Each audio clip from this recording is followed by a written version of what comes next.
ဆိုတဲ့ဖျားခင်ပြင်ဆင်ပေးတဲ့နေ့ရက်တစ်ထဲမှာတိတ်ချရတဲ့မိသားစုတွေနဲ့တွေ့ဆုံခွင့်ပေးတဲ့ဖျားရှင်နာမှာပုံကြည့်ပါစေဒီနေ့ရာသီဥတုဟာမိုးရာသီဖြစ်တဲ့အတွက်ကြောင့်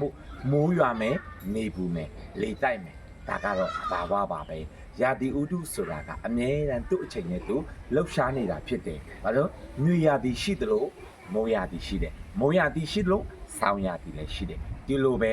ဖယားတခင်ကမြင်နေရတဲ့အရာအားလုံးဖန်ဆင်းထားတဲ့ဖယားသိချရတဲ့မိသားစုကိုလည်းဖန်ဆင်းထားတဲ့ဖယားဖြစ်တယ်ဒီအရာနဲ့ပတ်သက်ပြီးသူတက်သေးပေးထားတဲ့အရာတစ်ခုရှိတယ်ဒီအရာကတော့ဘာဖြစ်မလဲသိချရတဲ့မိသားစုတွေကိုကျွန်တော်ပြောပြချင်ပါ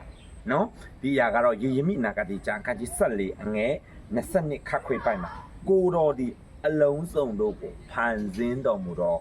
ဖယားဖြစ်တော်မူ၏ယနေ့လောကမှာမြင်နေရတဲ့အရာအားလုံးကိုဖျားခင်ဖန်ဆင်းထားတဲ့ဆိုတဲ့အရာကိုချစ်ရတဲ့မိသားစုကိုကျွန်တော်သိခိုင်းစေချင်တယ်လူဆိုတဲ့အရာကတော့သူ့ဘာလို့သူဖြစ်လာတာเนาะမလဲဆိုလို့ရှိရင်တချို့တော့လူမျိုးတွေသူတို့ကဘူ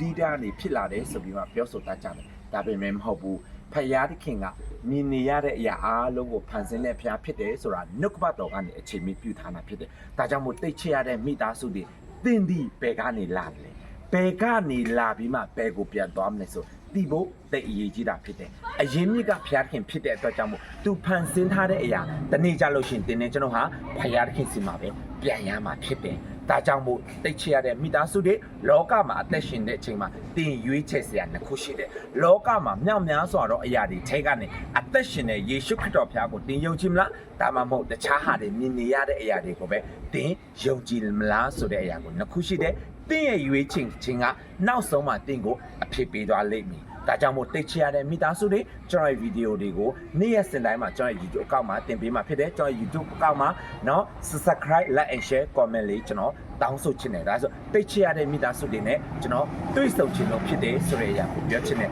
ဒါကြောင့်မို့မိသားစုတို့တယောက်စတိုင်းအချိန်လေးတွေအချိန်ခါတွေဘယ်လိုပဲဖြစ်ပါစေတိတ်ချရတဲ့မိသားစုတွေနဲ့တွေ့ဆုံစေဖို့ဖို့လုံးကဒီနှုတ်ကပတ်တော်လေးနဲ့အရောက်စတိုင်းကိုမျှဝေရခြင်းဖြစ်ပါတယ်ကျွန်တော်ဗီဒီယိုကိုကြည့်ခြင်းအဖြစ်စစ်မှန်တဲ့အသက်ရှင်တဲ့အခါမှာရွေးချယ်ရမယ့်အရာကိုရွေးချယ်မှုမှန်ကန်ဖို့ရန်အတွက်ဒီနှုတ်ကပတ်တော်လေးနဲ့မျှဝေရခြင်းဖြစ်ပါတယ်ရောက်စတိုင်းပေါ်မှာဖျားခင်မဆာခြင်းရှိပါ